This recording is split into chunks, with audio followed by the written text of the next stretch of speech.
ঢেউগুলোর অবস্থা দেখুন, অবস্থা কি পরিমাণ ঢেউ এবং বাতাস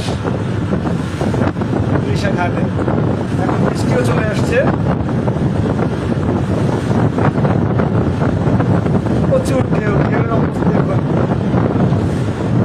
একটা ঢেউ আগে ঢেউয়ের সাথে কেউ বাড়ি গেছে এবং মঞ্চের উপরে এই যে দেখুন অবস্থা, এই যে দেখুন ইলিশা ঘাটে কি অবস্থা লঞ্চের।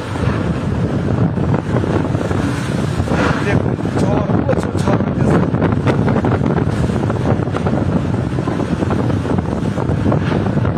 জানি না নদীতে এখন যাত্রীবাহী যে লঞ্চগুলো আছে, আল্লাহ সবাইকে হেফাজত করুন যাওয়ার।